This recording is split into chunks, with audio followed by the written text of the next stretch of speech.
सुनहु भरत भावी प्रबल, विलख कहो मुनिनाथ, आन लाभ जीवन मरण जस अपजस विधिहान। क्या चिंता करनी, अगर वो समझाने समझते तो नहीं समझे, समय समझा देगा, प्रकृति समझा दिया, अपने को नहीं।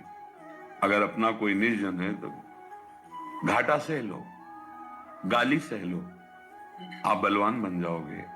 आपके पास ऐसा धन आ जाएगा जो कभी नष्ट नहीं होगा, पक्का। पर ये ना तो क्षमाशीलता रह गई है, ना विवेक रह गया है। छोटी छोटी बातों में पूज्य जनों का अपराध कर देते हैं। माता पिता का अपमान कर देना, उनको दंड दे देना, पीट देना, निष्कासित कर देना, पूज्य जनों के प्रति अभद्र व्यवहार करना नहीं।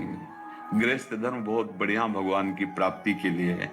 विरक्त धर्म इसलिए कठोर है कि इसमें हर विषय से लड़ना और त्यागना है। और आपका क्या किले की लड़ाई है, जैसे किले के अंदर से सुरक्षित रहकर शत्रु पे वार करना। और यहाँ विरक्तों की क्या है, चौड़े मैदान की लड़ाई है, ललकार करके शत्रु को परास्त करना थोड़ा कठिन है। जो मन मांगे उसके विरुद्ध रोक करके उसको भगवान में लगाना बहुत कठिन बात होती है। ऐसे करके खाना पीना बात अलग है, लेकिन भगवत प्राप्ति मन को रोक करके और भगवान में लगा। सा वही मन कृष्ण पदारविंद, एक एक वृत्ति। और आपके अंदर अगर कोई विकार आता है तो आपका परिवार वो है, वैसा सिस्टम है, वो पाप नहीं माना जाएगा। आप भजन करते भगवान को ही प्राप्त होंगे। लेकिन विरक्त अगर तो पाप माना जाएगा, उसके लिए अपराध हो जाएगा। वो चौड़े मैदान में खुले ललकार करके विकारों का नाश करके भगवान को प्राप्त करता है। इसीलिए हम विरक्तों को प्रणाम करते हैं। देखो आप लोग जिसे प्रणाम करते हैं, आप नमस्कार करते हैं, क्यों करते हैं, क्या बात है? वही शरीर तो ये है, वही अंश भगवान के आप हो। बस प्रणाम इस बात का कि जहां हम फिसल गए वहां आप आगे बढ़ गए, इसलिए प्रणाम आपको। आप भगवान में अपने समस्त सुखों का त्याग करके आंतरिक क्लेश सहते हुए चले। तो हे महात्मा, गृहस्थों का गुरु पद ये चौथा आश्रम त्याग आश्रम है। कहीं भी हो, चौथे आश्रम को ही गुरु बनाया जाता है कि जो विरक्त भाव से भगवत अनुरागी। वो इसीलिए सब संतों को प्रणाम करते हैं। खास बात है कि जहां लगना चाहिए वहां हम लग नहीं पाए, जहां से हटना चाहिए वहां हट नहीं पाए, जहां से हटना चाहिए वहां लग गए, और जहां से लगना चाहिए वहां से हट गए, और आपने सही किया। तो इसलिए आपको देखो सब संतों को नहीं, क्या बात है, यहां कुछ मिलता तो है नहीं, प्रगट में वचन मिलते हैं। और वो वचन अगर मान लो तो जो कहीं शांति नहीं मिलेगी आपको, वो आपके हृदय में मिल जाएगी, आपको कहीं ढूंढना नहीं पड़ेगा।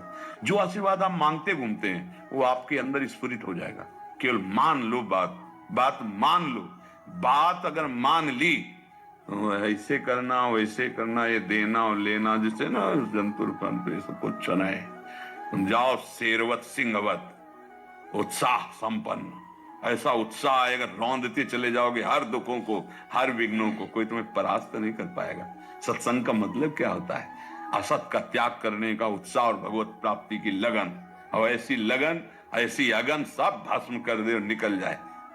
ये आग की ज्वाला पे चलना है। संसार उपहास करता है, मन जलाता है, ये क्योंकि वो भोगी मन रहा है, वो तो चाहता है भोग, अब उसको दोगे नहीं तो जलाएगा, हर समय विक्षिप्त करेगा। आप उसको अगर रोक करके आप शांत हैं तो इनाम लीजिए परम पद, भगवान का परम पद। तो इसलिए अपने को अगर कटुवचन कहते हैं तो सह जाओ। सहना बलवान का लक्षण है, क्रोध कर लेना ये निर्बल का लक्षण है। बलवान सहता है, निर्बल गाली बकता है। तो ये भगवान का आश्रय लियो, महाबलवान भगवान है, सह जाओ, चुप शांत हो जाओ।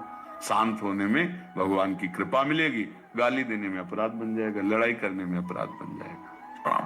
महाराज जी, आपकी कृपा से हमें राधा नाम मिला। राधा नाम ने जीवन में खुशियां भर दी। माता पिता होने के थोड़ा रुकना, फिर आगे प्रश्न। किसका प्रश्न है?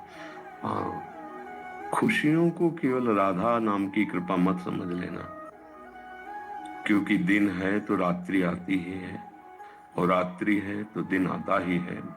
ऐसे सुख और दुख ये प्रारब्ध के अधीन है। नाम जापक सुख और दुख को समान भाव से सहता हुआ अध्यात्म की दिव्यता की ऊंचाई पर पहुंचता है। अगर आपने भगवान की कृपा या राधा नाम का फल मानी हुई अनुकूलता, की हुई कामना की पूर्ति, तो फिर जब प्रतिकूल विधान होगा तो तुम्हारी श्रद्धा हट जाएगी, तुम्हारी आस्तिकता की नींव हिल जाएगी कि अब शायद राधा नाम का वो प्रभाव नहीं पड़ रहा है। इसलिए हम प्रार्थना करते हैं कि अनुकूलता कामना की पूर्ति शक्ति है। सुख और दुख पूर्व से निर्धारित है, समय समय पर वो प्रकाशित होते रहेंगे, चाहे आप दुरात्मा हो और चाहे महात्मा हो। इस शरीर को बनाने के समय पहले 2 विभाग करके डाल दिए गए। इतने वर्ष में घटना घटेगी, ये दुख मिलेगा। इतने वर्ष में इतने समय तक ऐसी परिस्थिति उच्च कोटि की बन जाएगी कि आपको सुख मिलेगा। ऐसे व्यक्ति मिल जाएंगे, ऐसी वस्तु मिल जाएगी, ऐसा भाव बन जाएगा। ये दुख और सुख हमारे भजन का फल नहीं है। भजन का फल है दुख और सुख में समान भाव रखते हुए भगवान के मार्ग में चलना। इसलिए हम पहले आपसे प्रार्थना करते हैं कि कभी ऐसी दुखद या विपत्ति की परिस्थिति आवे तो तुम्हारा नाम प्रेम कम नहीं होना चाहिए, तुम्हारा भगवद आश्रय कम नहीं होना चाहिए। बड़े बड़े महापुरुषों के चरित्र पढ़कर देख लीजिए, दुख विपत्ति प्रतिकूलता अनुकूलता सुख संपत्ति दोनों में भगवान की दुलार और कृपा को देखते रहे। अगर हम केवल अनुकूलता में और कामना की पूर्ति में ही अपने भजन का फल मानेंगे या भजन की सिद्धि मानेंगे तो धोखा हो जाएगा, क्योंकि सब दिन होत न एक समान, एक जैसा सब नहीं रहता। भगवान भी यहां उतार लिए तो देखो, अयोध्या से बारात सज के जाती है, उधर भगवान धनुष भंग करते हैं, त्रिभुवन में विजय मिलती है। महाराज विदेह राज ज्ञानियों के गुरु जनक जी भगवान का चरण प्रक्षालन करके जानकी जी का पाणी ग्रहण संस्कार करवाते। ऐसा अद्भुत सुख। फिर चक्रवर्ती सम्राट के महल में अद्भुत उत्सव। इसी उत्सव में भावना बनती कि युवराज पद दे दिया जाए प्रभु को। शाम के ये निर्णय करते हैं सुमंत्र जी से मिल करके कि मेरा राम अब योग्य हो गया है, अब मैं इसे जो अभी तक युवराज भाव में, अब चक्रवर्ती सम्राट पद के लिए यही है।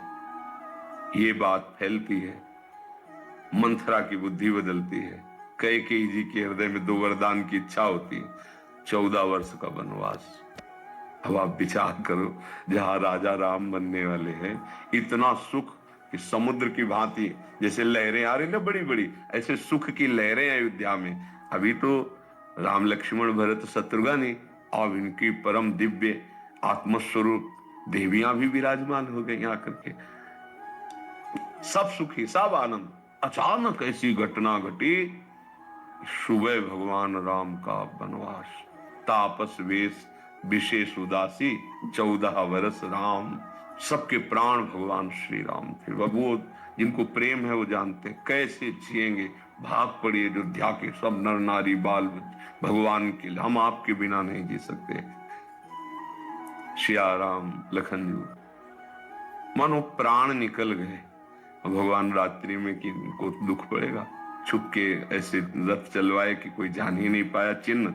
सब फिर अयोध्या में 14 वर्ष तक भारी रुदन और कष्ट पूर्वक ऐसे।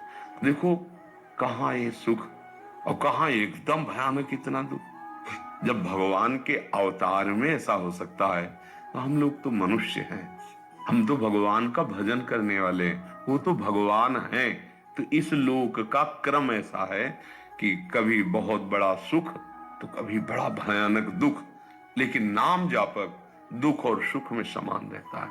जैसे हमारे भगवान, राज तिलक होना है और मिल गया 14 वर्ष का वनवास, तो भगवान वैसे ही प्रसन्न थे, उदास नहीं हुए।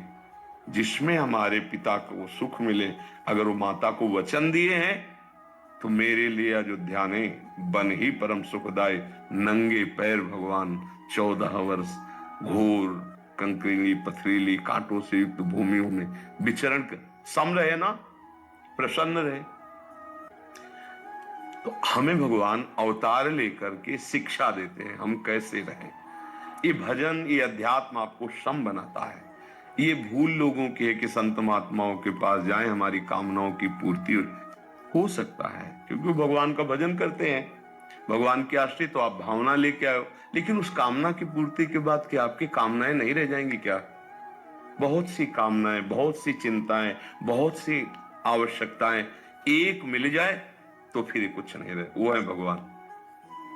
जिनके प्राप्त करने के बाद कुछ प्राप्त करना बाकी नहीं रहता, जिनके जान लेने के बाद कुछ जानना बाकी नहीं रहता, वो प्रभु है। उनके सिवा आपके हृदय में कामना, तृष्णा, वासना, इच्छाएं ये भारी जलन पैदा करती रहेंगी। अगर शीतलता प्राप्त करनी तो एकमात्र सुखी मीन जहां नीर अगाधा, तिमि हरि शरण नहीं को बाधा। भगवान का आश्रय, नाम जप, और इन खुशियों में खुश मत होना। बोले कैसे यार, बाबा जी उपदेश कर रहे, खुशी आई तो उसकी मौज न ले, अगर उसकी लोगे तो जब दुख आएगा तो तुम दुखी हो जाओ। खुश में, अनुकूलता में गंभीर रहे और प्रतिकूलता में सावधान रहे। अनुकूलता में कोई जान न पावे कि ऐसी अनुकूलता आई, हाँ ठीक है, भगवान की कृपा है, उनका दुलार है। विपत्ति आई तो सावधान, ऐसा धैर्य रखना, टूटने न पाना। अब कोई ये जान न पावे कि तुम्हें विपत्ति ने रौंद दिया है। हर स्थिति में सब ये भक्तों की हम तुम कितना नाम जप करते हो। सुदामा जी देखो, खाने को भी नहीं था, पर निष्ठा देखो, कृष्ण के सिवा कोई आश्रय नहीं, तो बन गई जैसे द्वारिकापुरी वैसे सुदामापुरी।